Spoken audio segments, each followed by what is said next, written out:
आज हम आपका ध्यान ले जाते हैं इस ओर, किस ओर कि लोग चाह रहे हैं कि दुनिया में कुछ बदलाव चाहिए, ज़रूरी है।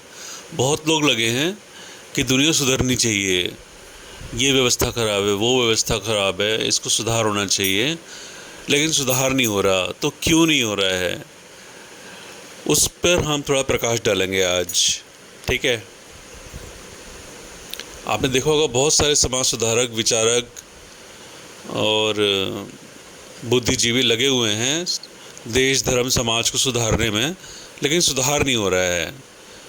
हालत वहीं की वहीं खड़ी हुई है। मतलब परिस्थिति, जो स्थिति है वो वहीं की वहीं है। तो ऐसा क्यों हो रहा है? कर सब रहे हैं, सच्चे मन से भी बहुत प्रयास कर रहे हैं, और बहुत लोग षड्यंत्र भी कर रहे हैं, दिखा रहे हैं कि हम देश, धर्म और समाज के प्रति समर्पित हैं, लेकिन अंदर से उनके अंदर जो है धूर्तता छाई हुई है। तो इसका कारण क्या है? ये क्यों सुधर नहीं रहे? पहले खुद क्यों नहीं सुधर रहे? और खुद सुधरते तो इनके अंदर सही नीति निकलती, तो ये देश और समाज को बदल पाते। ऐसा क्यों हो रहा है? वाई, क्यों? तो ये हम बताते हैं आपको। इसलिए हो रहा है क्योंकि इनके फ़ोन में संपर्क जो है वो अंग्रेजी में है। आप कहोगे ये कौन सी बात है, आप हर बात में अंग्रेजी घुसा लाते हो। तो भाई अंग्रेजी जो है वो हर समस्या का मूल है आज का। ऐसा नहीं है कि अंग्रेजी चली जाएगी तो सारी समस्याएं हट जाएंगी, लेकिन फिर भी बहुत कम रह जाएंगी, काफ़ी कम रह जाएंगी। अभी जैसे मान लो 95% समस्याएं जो हैं वो अंग्रेजी के कारण है। तो अंग्रेजी हटा देने के बाद में ज़्यादा से ज़्यादा 14% समस्या रह जाएंगी। सिर्फ एक अंग्रेजी हटाने से आपका 95 से 14 तक आ जाओगे आप। यानी इतनी अधर्म की गिरावट हो जाएगी, इतना ज़्यादा समाज सुखकर हो जाएगा, हितकर हो जाएगा।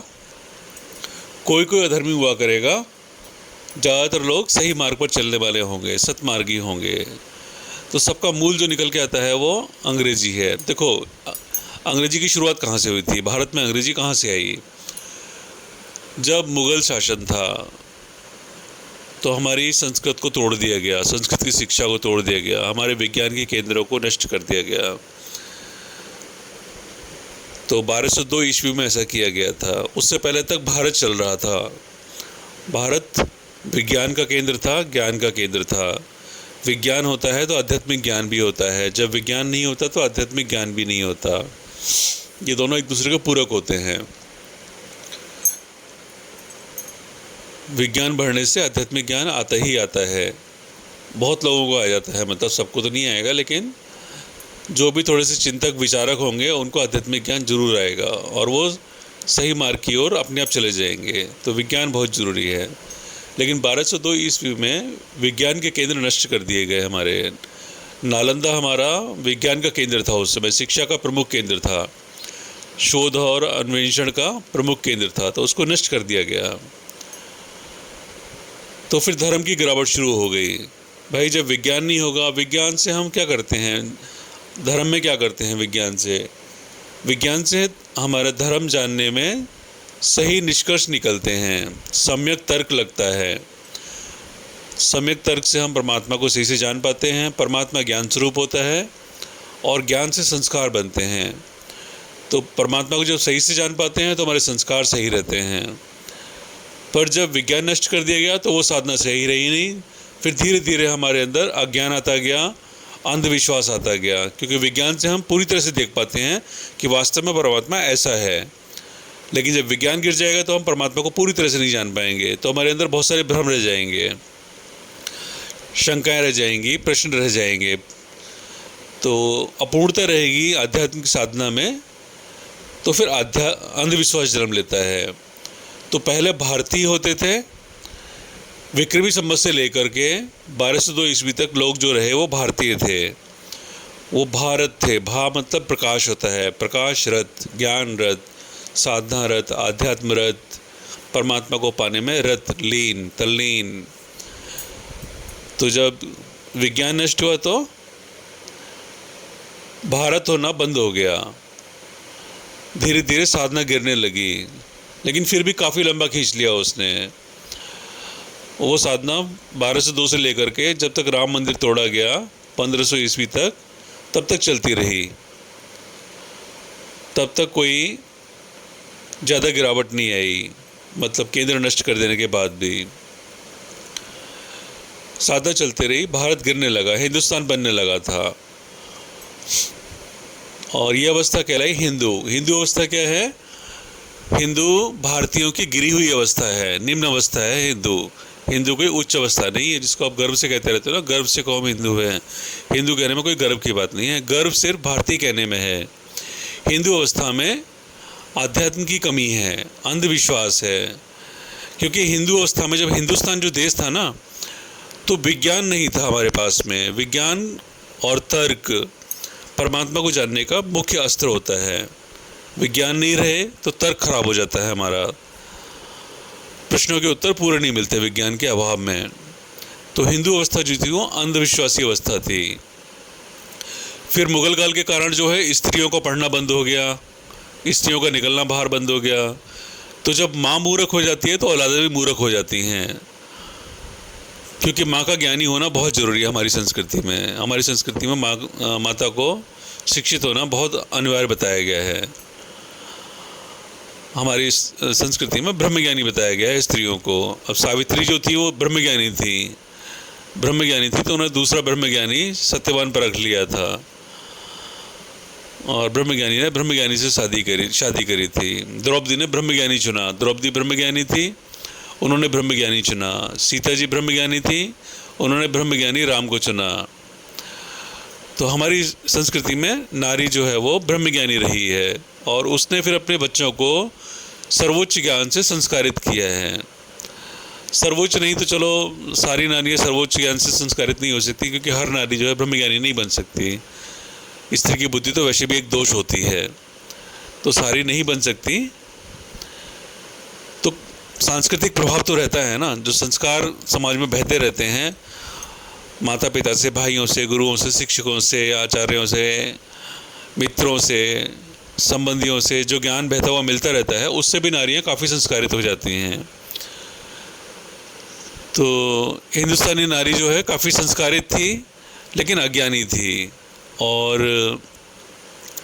क्योंकि उस समय तक पुरुष जो है वो ज्ञान ले रहा था, पुरुष फिर भी ज्ञान ले रहा था। उस समय तक पुरुष ज्ञान ले रहा था तो घर में थोड़ा थोड़ा ज्ञान आ रहा था, लेकिन धीरे धीरे गिरावट आती गई, क्योंकि नारी की आंखें ढक दी गई थी।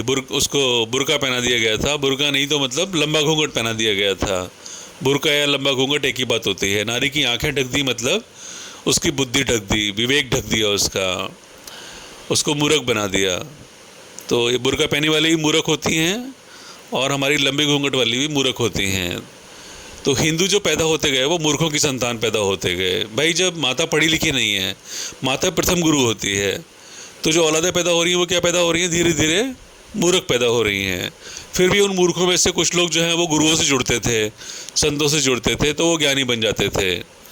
तो माता की मूर्खता का प्रभाव बच्चों ने थोड़ा थोड़ा कम कर लिया। मतलब फिर भी एक मिला जुला अवस्था थी कि भारतीय जैसे ज्ञानी तो नहीं, लेकिन संस्कारित अवश्य थे। तो ये संस्कार जो है काफ़ी तगड़े थे। मुगल काल इन संस्कारों को मिटाने में सक्षम नहीं रहा।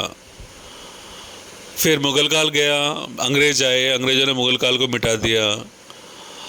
और अंग्रेज़ जो है बहुत चालू थे। अंग्रेज़ चाहते थे कि यहाँ से जो पैसा लूटा है उस पैसे से लूट के उन्होंने अपना दिमाग चलाया। अंग्रेज़ लोग दिमाग चलाने वाले लोग थे, मुसलमान लोगों में दिमाग नहीं था। उन्होंने पैसा तो लूटा, लेकिन उसका करना क्या है उन्हें पता ही नहीं था। पैसा तो खूब लूटा उन्होंने भी, लेकिन करना क्या है ये नहीं पता था उनको। तो वो कोई वैज्ञानिक विकास नहीं कर पाए। तो जब अंग्रेज़ों ने लूटा तो उन्होंने कहा अब तो हमने लूट लिया है, तो अब अपने यहाँ वैज्ञानिक विकास करते हैं। तो उन्होंने अपने यहाँ वैज्ञानिक क्रांति करी, औद्योगिक क्रांति करी अपने यहाँ। उन्होंने शिक्षा बढ़ाई अपने यहाँ पे। उससे पहले उनके शिक्षा भारत में ही आके होती थी, वहाँ कोई शिक्षा के केंद्र नहीं थे बड़े बड़े। तो जब यहाँ से पैसा वहाँ पे गया तो उन्होंने खाया पिया, मौज मनाई और सब कुछ किया, और फिर अपनी संस्कृति का विकास करना शुरू किया। औद्योगिक विकास करना शुरू किया, उत्पाद बनाने शुरू किए। पहले तो इंसान पेट के लिए सोचता है, तो पैसा आया है तो उन्होंने सोचा कि कैसे इसको और बढ़ाया जाए, तो औद्योगिक विकास किया, औद्योगिक क्रांति करी।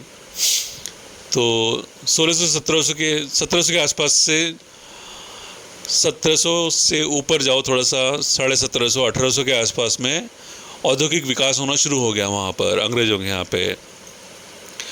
उन्होंने उत्पाद बनाने शुरू कर दिए और फिर उन्होंने देखा अब इसको बेचें कहाँ और कहाँ पर बेचने में ज़्यादा पैसा मिलेगा। तो लौट फिर के भारत ही बच रहा था। भारत मतलब पूरा एशिया जो है, तो यहाँ बेचना था उनको। तो यहाँ वो बेच नहीं पा रहे थे क्योंकि भारतीय जो है वो अपनी संस्कृति, भारतीय नहीं हिंदुस्तानी लोग अपनी संस्कृति में फिर भी दृढ़ थे। उनकी बुद्धि मोटी वाली थी। आज से 50 साल पहले के जो पुरुष थे, 50 के 40 साल पहले के जो पुरुष थे, उनकी मोटी बुद्धि थी। मोटी बुद्धि मतलब उन्हें पक्के काम जो होते थे, आवश्यक काम होते थे, वही वो करते थे। ये फालतू के काम नहीं करते थे कि पिज़्ज़ा खाने जा रहे हैं, कि बर्गर खाने जा रहे हैं, कि वैश्याओं के फिल्में देखने जा रहे हैं। नंगापन है ना आजकल, तो पहले फिर भी अच्छी बनती थी, आजकल तो पूरा नंगापन है, तो इसमें देखने लायक है क्या? तो उनको देखने जा रहे हैं या जुआ खेलने जा रहे हैं, ऐसे शौक़ नहीं थे, या शराब पीने जा रहे हैं। फालतू के काम नहीं करते थे। मोटा खाना, मोटा पहनना,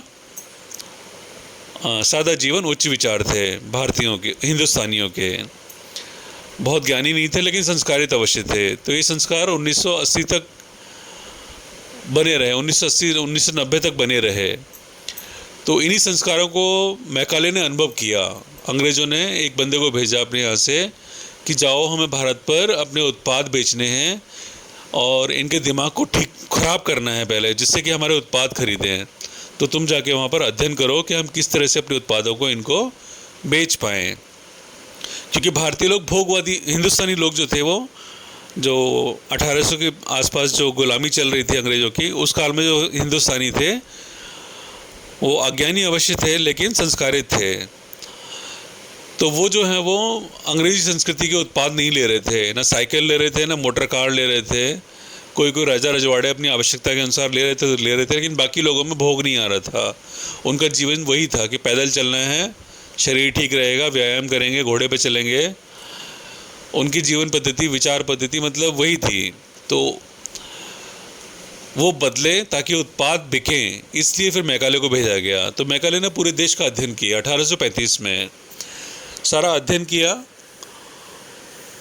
कि इन लोगों की जड़ क्या है, इन लोगों की जड़ क्या है जिसके कारण इनकी संस्कृति आज भी इन पर हावी है और ये मोटी सोच वाले हैं।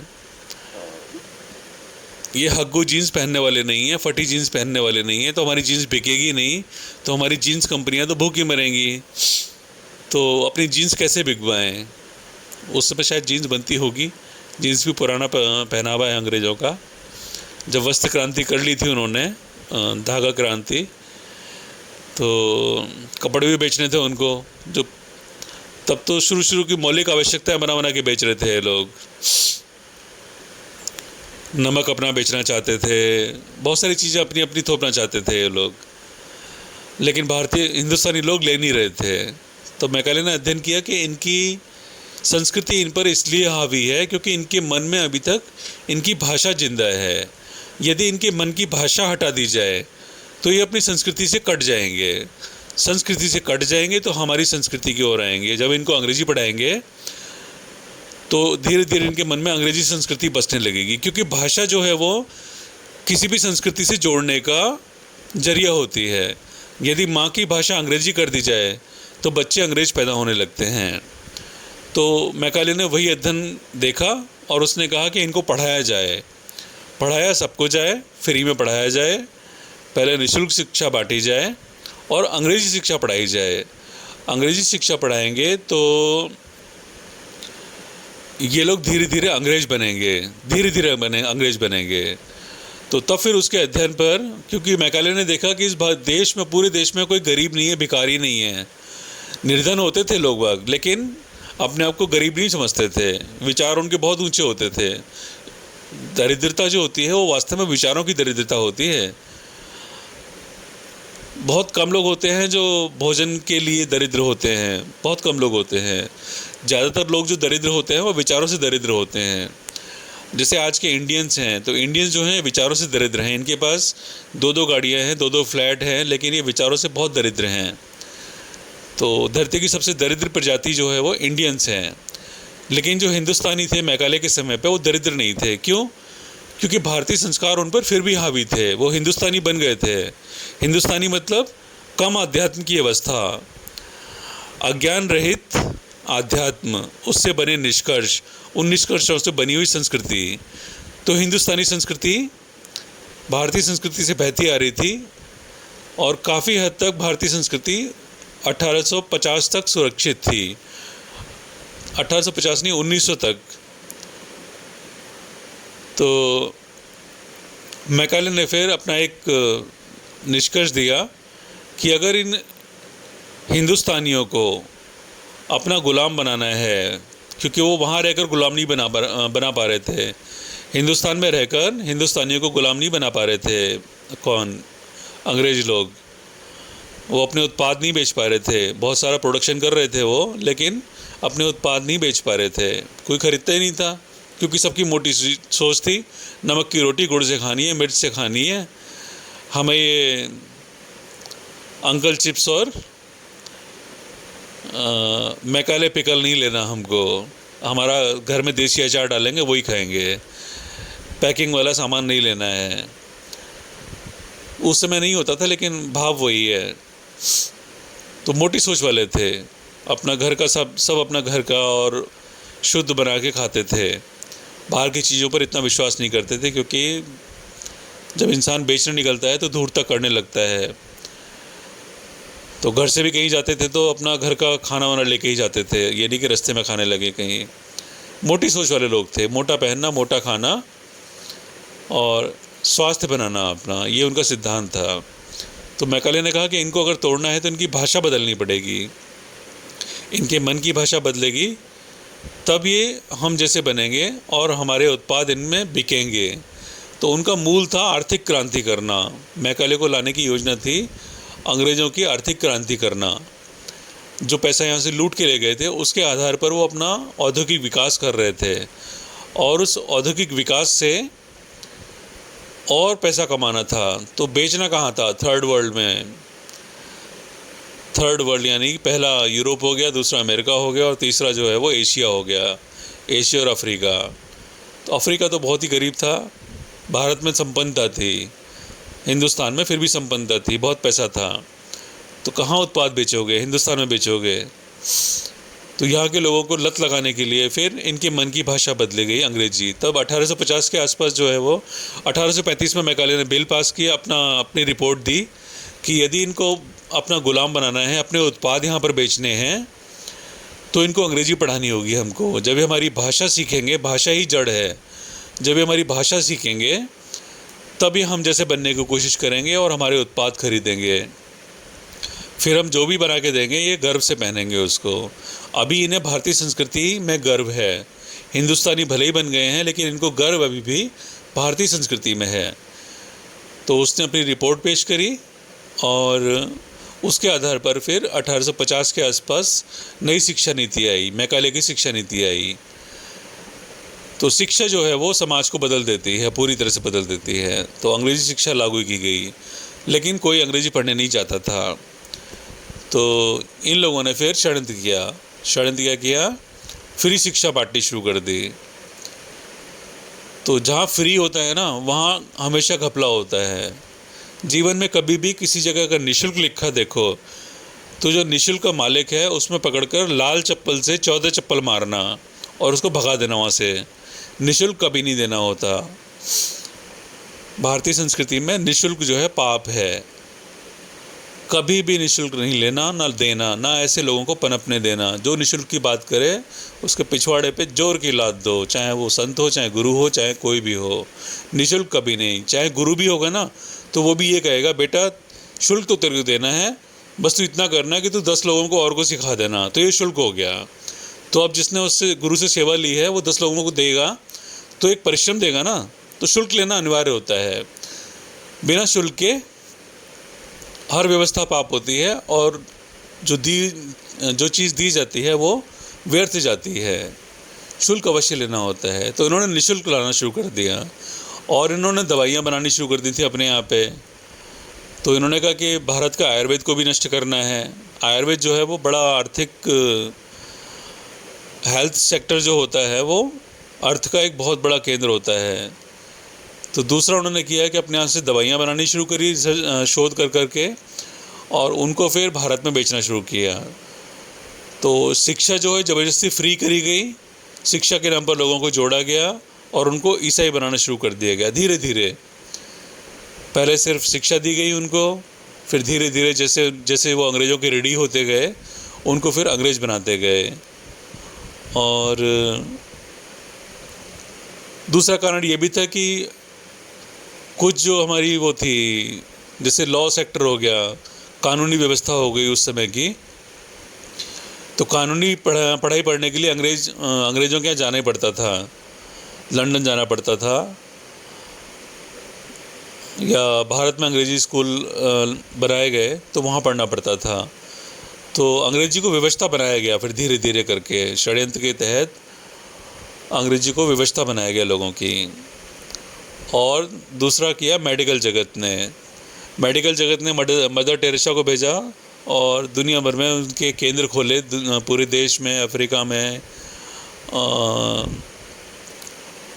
ईस्ट में, सब जगह उनके केंद्र खोले।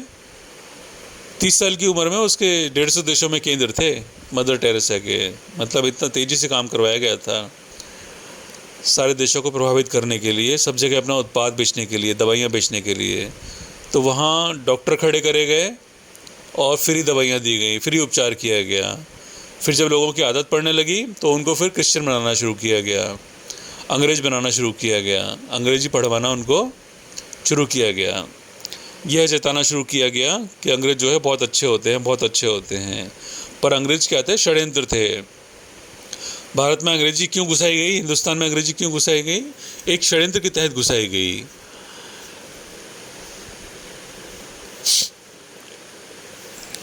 तो इस तरह से अंग्रेज़ी भारत में एक षड्यंत्र के रूप में घुसाई गई। अंग्रेज़ी क्या थी? मैकाले की एक गंदी सोच थी। मैकाले कौन था? एक राक्षस था, एक असुर था।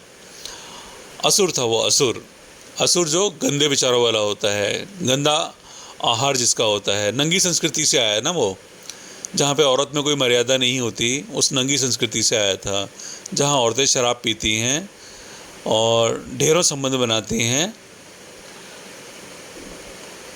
मांस खाती हैं, सूअर खाती हैं, गाय खाती हैं।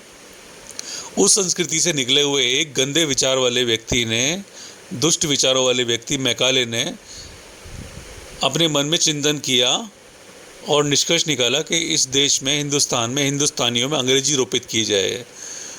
तो अंग्रेज़ी क्या हो गई? उस दुष्ट आदमी का मल हो गई। गंदे विचार क्या होते हैं? मल होते हैं। तो अंग्रेज़ी जो है मैकाले का मल हो गई, और वो मल जो है फिर वो भारत में रोपित किया गया। लोगों के मन से हिंदी, संस्कृत उखाड़ी गई और वहाँ पर मैकाले का जो मल था, जो अंग्रेज़ी थी, जो गंदे विचार थे, एक दुष्ट योजना थी, धूर्त योजना थी। उस योजना अंग्रेज़ी को हिंदुस्तानियों के मन में रोपित किया गया और फिर धीरे धीरे वो अंग्रेज़ी बढ़ती गई और उसका परिणाम ये हुआ कि आज सारे लोग अंग्रेज़ बन चुके हैं, इंडियन बन चुके हैं। ये अब नया नाम है। तो भारत था परम आध्यात्मिक, आध्यात्मिक और परम आध्यात्मिक था भारत। हिंदुस्तान था मध्यम आध्यात्मिक या आध्यात्मिक या मूर्ख, ये 3 अवस्था थी।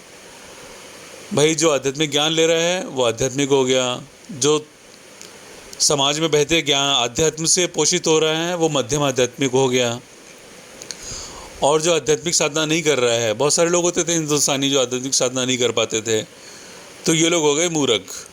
तो 3 तरह के लोग थे हिंदुस्तान में। भारत में ज्ञानी थे और मध्यम ज्ञानी थे, मूर्ख नहीं थे। भारत में मूर्ख नहीं होते थे, बहुत कम होते थे। थोड़े बहुत मूर्ख तो हर जगह रहते हैं, तो बहुत कम होते थे। लेकिन क्योंकि भारत में साधना इतनी ज़्यादा थी, हिंदुस्तान में वो गिर गई विज्ञान हटने से, और फिर इंडिया बना।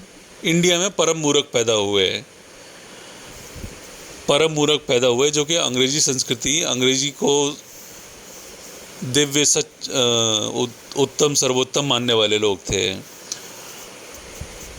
तो अब आप देख लो इंडियंस क्या हैं, इंडियंस पिज़्ज़ा खाने जाते हैं, बर्गर खाने जाते हैं, कोल्ड ड्रिंक पीते हैं खाना खाने के बाद कोल्ड ड्रिंक पीते हैं। इनसे बड़ा मूर्ख कौन होगा।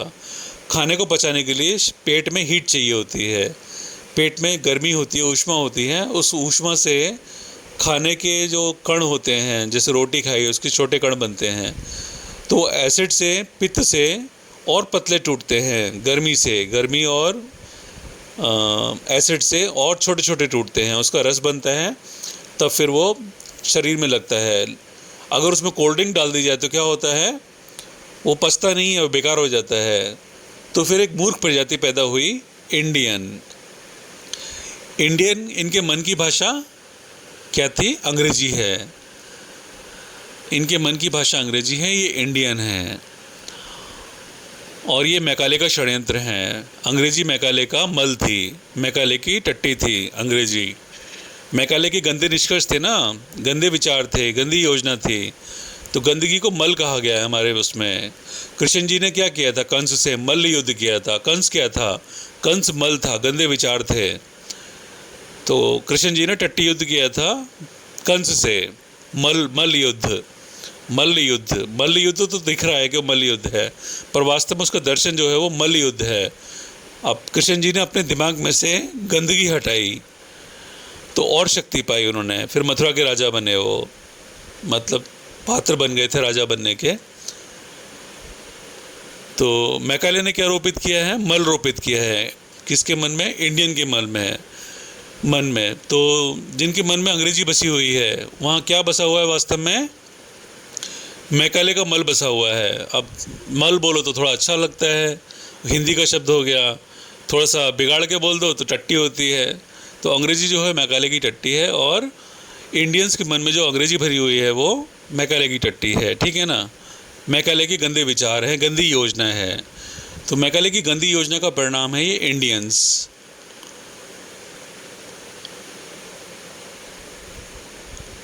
तो एक योजना के तहत एक भाषा को रोपित किया गया और इंडियंस बनाए गए, और इंडियंस परम मूर्ख हैं, इसमें कोई संदेह नहीं है भाई।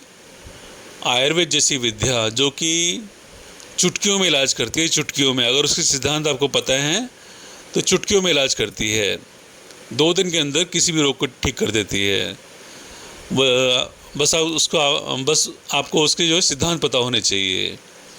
सिद्धांत नहीं पता है इसलिए भी आयुर्वेद काम नहीं कर रहा है। और सिद्धांत क्यों नहीं पता है, क्योंकि ये मूर्ख लोग आयुर्वेद की पुस्तक नहीं लेके आ रहे, उसके सिद्धांत नहीं समझ रहे हैं। तो इस तरह से भाषा जो है वो मूल है। भाषा के कारण सारे विकार जन्मे हुए हैं।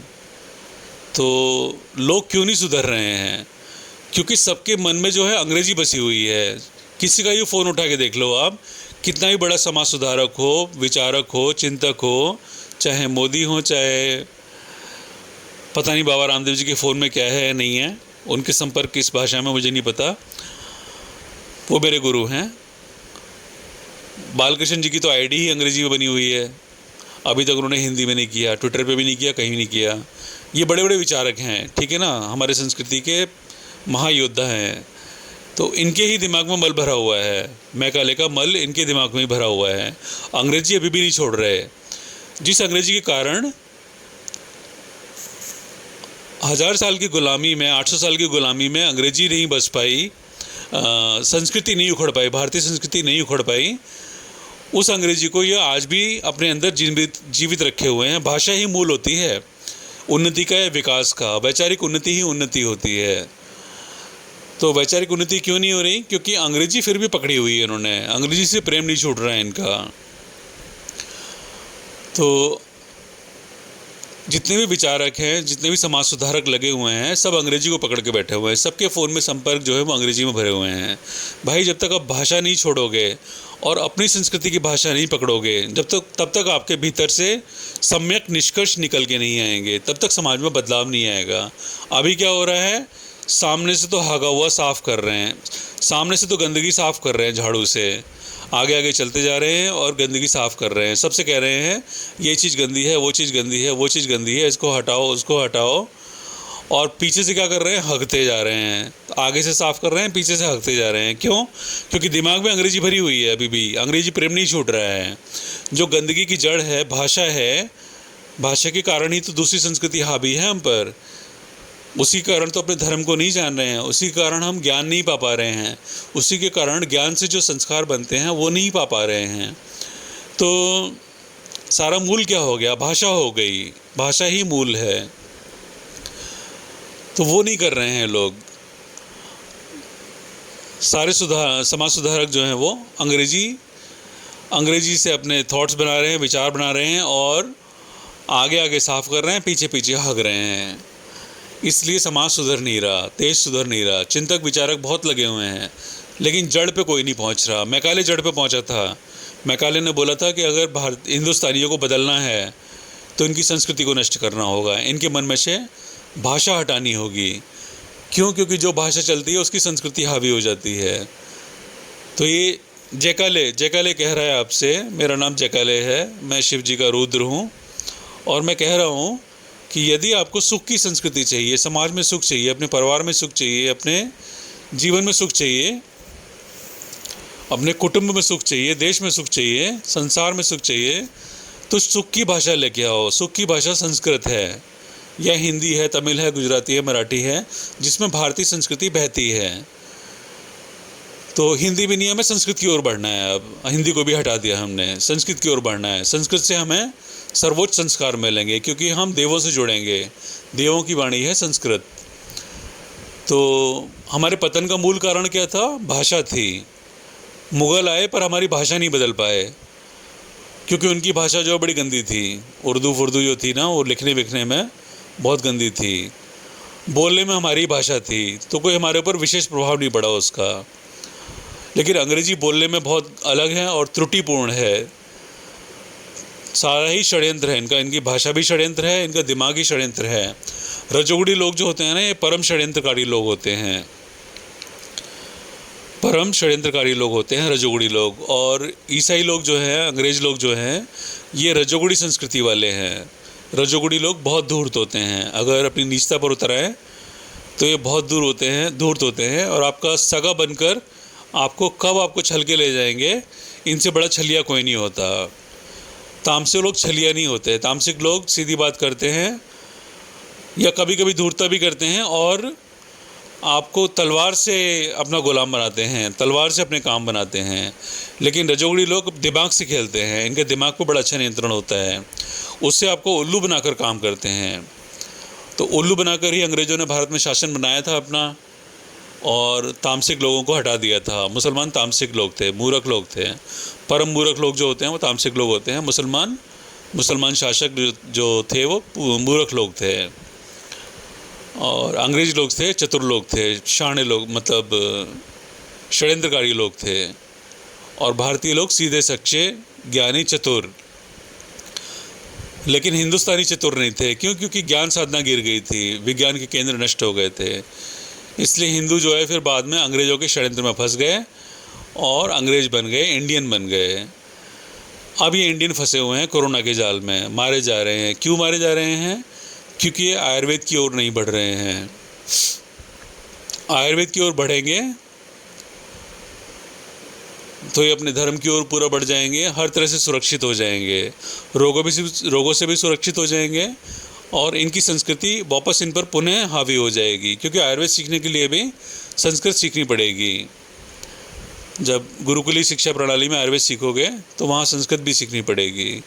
और आयुर्वेद को समझना है, पूरे दर्शन को समझना है, तो आपको पुराण भी पढ़ने पड़ेंगे। बिना पुराण पढ़े आयुर्वेद ज्ञान पूरा नहीं होता आपका। आयुर्वेद में बहुत सारा जो ज्ञान है वो पुराणों की प्रतीकात्मक शैली में दिया हुआ है। तो पुराण पढ़ने अनिवार्य हो जाएंगे। मतलब आपको पूरी सनातन संस्कृति को जानना होगा। तो एक भाषा जो है वो सब कुछ बदल देगी, लेकिन भाषा की ओर कोई बढ़ नहीं रहा है। पर अब जो है हमारे जो बौद्धिक लोग हैं ऊपर के, जो जैसे नरेंद्र मोदी जी हैं, उनकी विवशता है कि वो ट्विटर पर अपना नाम अंग्रेजी से हिंदी में नहीं कर रहे हैं। उनकी विवशता है क्योंकि उन्होंने तो 2014 में आते ही कह दिया था कि मैं तो हिंदी को लाऊंगा, लेकिन फिर विद्रोह हो गया था। अब वो अड़ जाते, मान लो हिंदी पे अड़ जाते और कहते नहीं मैं तो हिंदी लागू करूंगा, तो पूरे देश में विद्रोह हो जाता और इंडियंस जो है मोदी को हटा के फेंक देते। तो मोदी का हिंदी जो अभियान है वो नष्ट हो जाता, हिंदी या संस्कृत अभियान जो है, भाषा अभियान जो है वो नष्ट हो जाता और उनको सत्ता से ही बाहर हो जाते। सत्ता से बाहर हो जाते तो फिर देश का उद्धार कैसे करते?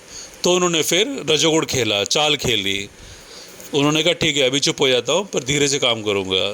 तो अब धीरे से वो पूरे हिंदी मातृभाषाओं को लेके आ रहे हैं और मातृभाषाओं में शिक्षा कर रहे हैं, अंग्रेजी को धीरे धीरे उखाड़ रहे हैं पुनः। तो अब जो है वो स्थायी काम होने वाला है, मजबूत काम होने वाला है, मोटा काम होने वाला है। अब जो है इंडियंस मरेंगे क्योंकि भाषा मरेगी। अब जो बच्चे पैदा होंगे ना 2022 के बाद में, जो बच्चे निर्मित होंगे ये अंग्रेजी में कमज़ोर लोग होंगे। 2028 में जो बच्चे बड़े होंगे वो काफ़ी कमज़ोर होंगे इंग्लिश में, उनका अंग्रेजी में आकर्षण नहीं रहेगा। उनका योग, आयुर्वेद, आध्यात्म, वेद, पुराण, गीता इनकी ओर झुकाव रहेगा।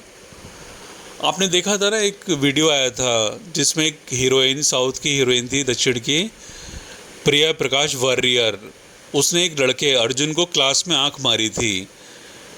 वो वीडियो बहुत ज़्यादा वायरल हुआ था और उसी के कारण राहुल गांधी ने भी एक सांकेतिक रूप में आंख मारी थी संसद भवन में। तो वो आंख मारने का चलन क्यों चला था? बहुत सारे वीडियो बने थे उस समय। उसका मतलब था प्रिया, प्रिया मतलब प्रिय, प्रकाश, प्रकाश मतलब ज्ञान। अब लड़कियों को अर्जुन प्यारे होंगे और अर्जुन कौन है? ज्ञान साधक है। उसने आंख मारकर इशारा किया कि अब लड़कियों को अर्जुन प्रिय होंगे, ये हग्गो जीन्स वाले इंडियन प्रिय नहीं होंगे। संस्कृति बदलने वाली है। तो 2017 में संकेत दे दिया था। 2017 में ही एक संकेत और दिया था एक बच्चे की हत्या से कि अंग्रेज़ी संस्कृति जाने वाली है, अंग्रेज़ी शिक्षा जाने वाली है। मैंने तभी बहुत जगह घोषणा कर दी थी। और फिर कॉलगेट ने जो निकाला है वेद शक्ति टूथपेस्ट, वो अपने आप में एक बहुत बड़ा संकेत है जो बताता है कि अब अंग्रेज़ी शिक्षा नहीं रहेगी। तो अब जो है वो इंडियंस को मारा जाएगा। कैसे मारा जाएगा? जैसे हिंदुस्तानियों को मारा गया था। हिंदुस्तानियों को अंग्रेजी रोपित करके मारा गया था, इंडियंस को पुनः हिंदी या मातृभाषाएं या संस्कृत रोपित करके मारा जाएगा। तो अब जो है वो स्थायी सफाई होगी। तो जितने सामाजिक चिंतक विचारक थे इनमें से ज़्यादातर लोग जो है मूर्ख हैं, क्योंकि फ़ोन में अंग्रेजी भर रखी है और चाह रहे हैं समाज में परिवर्तन करना। अरे मैकाले की टट्टी को जब तक दूर नहीं करोगे अपने जीवन से तब तक समाज में बदलाव कैसे आएगा? नहीं आएगा। तो आप समझ गए ना क्या ज़रूरी है? सबसे पहले अपने जीवन से अंग्रेजी को दूर करो। जहाँ बहुत आवश्यक है वहाँ आप प्रयोग करो। आपके ऑफिस में अंग्रेजी चलती है, पहले तो आप वहाँ पे हिंदी ही चलाओ। आज भी बहुत सारे ऑफिस में हिंदी में ही बातें होती हैं, क्योंकि इंडियंस अभी भी इतने अंग्रेज नहीं बन पाए हैं। तो अनावश्यक अंग्रेजी वहाँ पर रोक दो और हिंदी को वहाँ पर बढ़ाओ। अपने हस्ताक्षर हिंदी में करो। बॉस आपसे अंग्रेजी में काम करवा रहा है ना, हस्ताक्षर तो नहीं कह रहा कि आप अंग्रेजी में करो। तो हस्ताक्षर अंग्रेजी में क्यों कर रखे हैं आपने? उनको हिंदी में करो। अपने फ़ोन में हिंदी में सब कुछ भरो। व्हाट्सअप स्टेटस जो है वो हिंदी में करो। फेसबुक पर अपना नाम हिंदी में करो और ट्विटर पर अपना नाम, इंस्टाग्राम पर अपना नाम हिंदी में करो। हिंदी बढ़ाओ अगर आप चाहते हो वास्तव में सुधार हो समाज में, क्योंकि आप भी एक समाज सुधारक हो। आप भी कई बार चिंता करते हो कि मेरा परिवार, मेरे भाई, मेरे माँ बाप या मैं, या माँ बाप कहते हैं मेरे बच्चे सही व्यवहार क्यों नहीं कर रहे हैं, देश जो है सही दिशा में क्यों नहीं जा रहा है। आप में से ही बहुत लोग चिंतन करते हो। तो उसकी जड़ है भाषा। अगर हम हिंदी और भारतीय भाषाएं पकड़ेंगे तो हम भारतीय संस्कृति की ओर बढ़ेंगे। और भारतीय संस्कृति जो है सुख की, आनंद की संस्कृति है। उसमें धीरे धीरे दुख कम होते जाते हैं जैसे जैसे हम भारतीय संस्कृति यानी ग्रंथों की ओर बढ़ते जाते हैं। तो सारा मूल जो है वो भाषा है। तो समझ गए होंगे। सबसे पहले अंग्रेजी को दूर करो। हम ये नहीं करें कि अभी आप अंग्रेजी आपकी पेट की भाषा बनी हुई है इस समय। तो हम ये नहीं कह रहे कि आप अंग्रेजी को एकदम से दूर कर दो, बनाए रखो, धीरे धीरे जाएगी, एकदम से नहीं जाएगी। लेकिन जहाँ अनावश्यक है, जहाँ ज़रूरी नहीं है। आपका फ़ोन आपकी बपौती है, आपकी मिल्कियत है, आपकी माल वो है, प्रॉपर्टी है, आपकी संपत्ति है। तो उसमें आपका बॉस तो नहीं आपको बाध्य कर सकता कि इसमें संपर्क आप किस भाषा में रखोगे या आपके हस्ताक्षर किस भाषा में रहेंगे। ये आपका बॉस तो निर्धारित नहीं कर सकता ना, या आपके स्कूल वाले निर्धारित नहीं कर सकते कि टीचर किस भाषा में हस्ताक्षर करेगी। तो अपने हस्ताक्षर जो है सबसे पहला काम करो हिंदी में करो। थोड़ा सा कष्ट करना पड़ेगा, बैंक जाके थोड़ा सा बदलाव करना पड़ता है, एक एफिडेविट देना पड़ता है। आजकल तो बैंक वाले ऐसे ही कर देते हैं, कोई एफिडेविट नहीं मांगते। वो बस इतना चाहते हैं कि आप अपने साइन याद रखो, हस्ताक्षर याद रखो, बाकी वो कागज़ भी नहीं मांगते। मांगेगी तो 100 रुपये का एफिडेविट लगेगा, वो बनवा के दे देना। तो भाषा को दूर करो, भाषा बदलो। मन की भाषा बदलोगे, आपकी सुख की संस्कृति आने लगेगी। आज आप देख रहे हो ना, 30-30 साल की लड़कियों की शादी नहीं हो रही है, 30-30, 32-32 साल की लड़कियां होती जा रही हैं, जबकि लड़की की शादी विज्ञान कहता है। अब आप विज्ञान में ऐसा कहाँ लिखा है वो आप नहीं समझ पाओगे, वो एक दार्शनिक समझ पाएगा। विज्ञान कहता है, जीव विज्ञान कहता है कि लड़की की शादी 18 से 20 साल की उम्र में कर देनी चाहिए। वो एक पुष्प होती है, वो एक प्यास होती है, और एक आवश्यक शिक्षा देने के बाद में उसको संतान उत्पत्ति के लिए प्रस्तुत कर देना चाहिए। 18 से 20 या 22 साल की उम्र तक, बहुत हो गया तो 25 तक खींच ले जाओ। कोई लड़की बहुत विशेष पढ़ाई कर रही हो तो 25 तक खींच लो, वरना 20-21 जो है लड़की के लिए पर्याप्त है। लेकिन आज बेचारी लड़कियां जो हैं वो मन में अंदर से तड़प रही हैं कि मेरी शादी हो जाए, मैं दूसरे घर जाऊं, बच्चे पैदा करूं, खिलाऊं। 30-30 साल की होती जा रही हैं, 32 साल की होती जा रही हैं, उनके अंदर इतना दुख भरा हुआ है। अब एक लड़की नहीं गा सकती कि मेरी शादी करो, आज भी शर्म बाकी है हिंदुस्तानियों में। इंडियंस में भी थोड़ी थोड़ी शर्म बाकी है। जो ज़्यादा इंडियन बन गए वो तो नंगे बन के घूम रहे हैं, और उनके 5-5 बॉयफ्रेंड हैं और सबसे उनके संबंध हैं। जो ज़्यादा इंडियन बन गए हैं उनका तो उनकी बात नहीं है, लेकिन फिर भी आज भी भारत की काफ़ी लड़कियां जो हैं गांव वाली हैं, कस्बे वाली हैं, या नगरों में भी हैं, तो उतनी आगे नहीं बढ़ी हैं। उनके घर परिवार अभी भी अंग्रेज़ी में उतने रचे बसे नहीं हैं। इंडियन बनने के प्रयास में हैं, लेकिन इंडियन बन नहीं पा रहे हैं क्योंकि अंग्रेज़ी सीख नहीं पा रहे हैं अभी भी। तो ये लड़कियां भी चाहती हैं कि जल्दी ही शादी हो जाए, लेकिन नहीं हो रही है। क्यों? क्योंकि अंग्रेज़ी संस्कृति के कारण, उस प्रभाव के कारण जो आज के लड़के हैं उनमें इतनी हीनता और असुरक्षा बसी हुई है कि ये चाहते हैं कि पहले मैं पूरा सेटल हो जाऊं, जब मेरे पास एक अच्छा सा बैंक बैलेंस हो जाए, समाज में दिखाने लायक हो जाऊं कि मेरे पास गाड़ी है, घर है, तब जाके शादी करूंगा। तो वो इनका 35 से पहले हो नहीं पा रहा है। तो लड़के जब 35 पे शादी करने को हाँ कर रहे हैं तो लड़कियाँ 30 तक बूढ़ी हो ही जाएंगी। तो आज बड़े बड़े लोग, बड़े बड़े अमीर घरानों के लोग जो हैं वो दुखी हैं कि उनके बच्चों की शादियां नहीं हो रही हैं। मतलब पूरी सामाजिक व्यवस्था जो है ध्वस्त हो चुकी है, और कारण क्या है? अंग्रेजी। तो लोग समझ नहीं पा रहे हैं, विचार नहीं कर पा रहे हैं, इतना दर्शन किसी के पास में नहीं होता है, और उस कारण को हटा नहीं रहे हैं। समझ जाएंगे तभी तो हटाएंगे। इस वीडियो से, इस ऑडियो से, जो भी है ऑडियो बनाऊँ या वीडियो बनाऊँ, जैसे भेजूँ आपको, उस कारण को समझो, उसको हटाओ, तब आपके जीवन से गंदगी हटेगी अंग्रेजी नाम की। तब आपके जीवन जो हैं, आपके बहन, माँ बाप, बेटों का, बच्चियों का जीवन सुखी होगा। तो सामाजिक बदलाव के लिए अंग्रेजी हटाना बहुत ज़रूरी है, और भारतीय भाषा रोपित करना बहुत ज़रूरी है।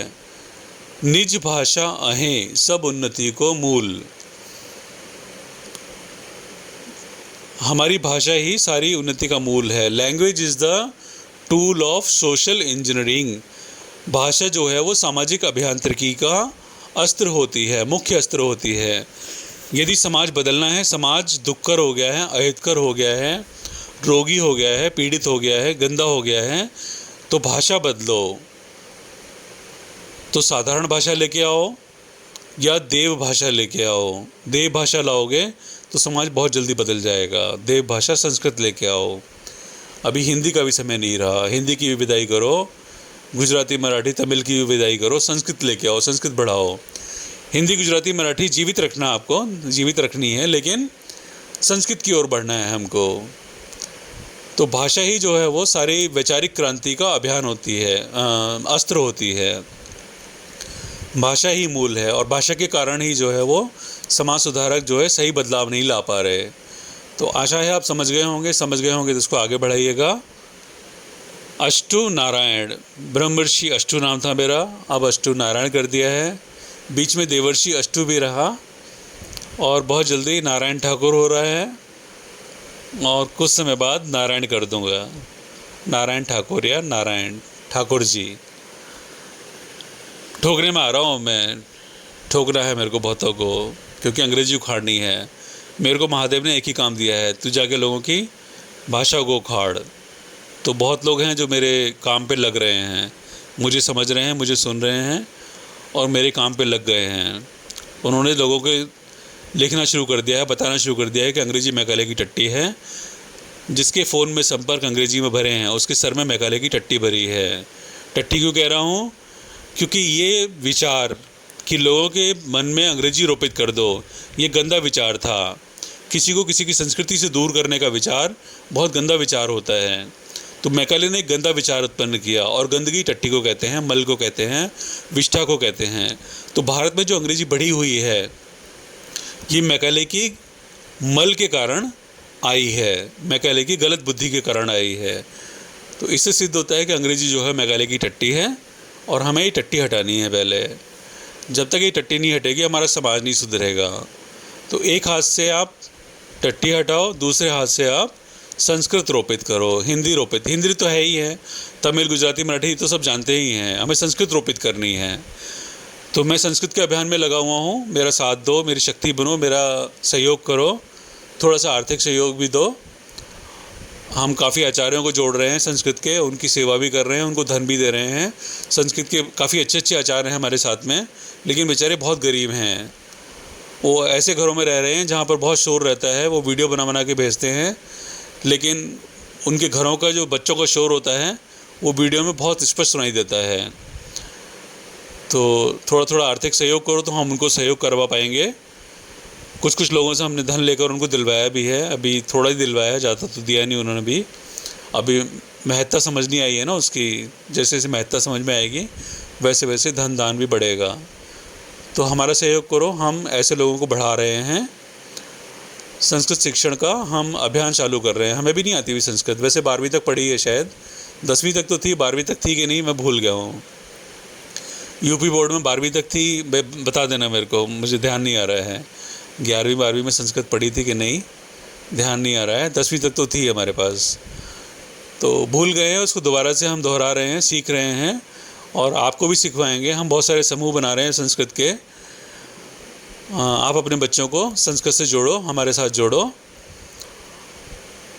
क्योंकि संस्कृत जो है 2028 में वो बंदा अनपढ़ होगा, अनपढ़ कहलाएगा जिसको संस्कृत नहीं आती होगी। ये होने वाला है और हो चुका है, काम चालू हो चुका है इसके ऊपर में, आपको पता नहीं लगेगा। मोदी जी, बाबा रामदेव जी और बहुत सारे गुरुकुल जो हैं वो इस पर काम चालू कर चुके हैं।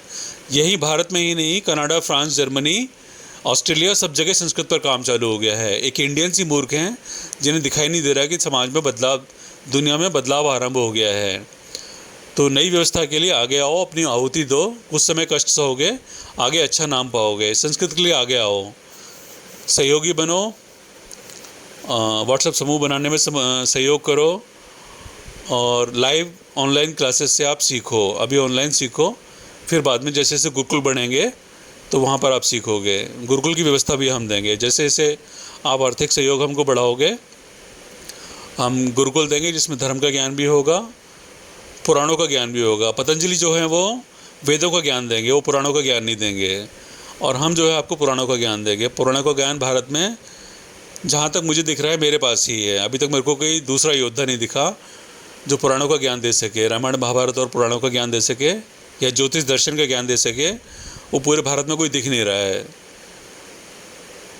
पुराणों को पढ़ना बहुत सरल होता है, हिंदी में होते हैं, संस्कृत में होते हैं तो संस्कृत तो कोई जानता नहीं है, लेकिन हिंदी में लिखा होता है तो पढ़ सब लेते हैं। लेकिन उनका जो वास्तविक अर्थ होता है ना, उसको निकालना ऐसा होता है, इतना कठिन होता है जैसे लोहे की धरती को चबाना।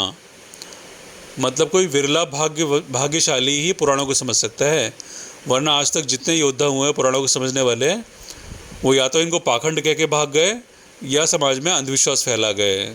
एक केवल अष्टु नारायण ही वो है जो पुराणों का वास्तविक ज्ञान रखते हैं, वास्तविक दर्शन रखते हैं। तो हमसे जुड़ो, हमसे बहुत सारा ज्ञान पाओगे आप। हमारा सहयोग करो, बस सहयोग करो, हमारी शक्ति बनो, तन मन धन से सेवा करो, थोड़ी थोड़ी करो, ऐसा नहीं कि एक के ऊपर बाहर आ जाए, थोड़ी थोड़ी सेवा करो।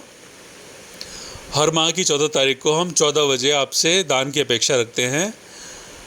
हमको 14 तारीख को 14:14 तक, 14 बजे से लेके 14:14 तक, इस 14 मिनट के बीच में आप भरपूर दान दो हमको, जितना आपसे बन सके।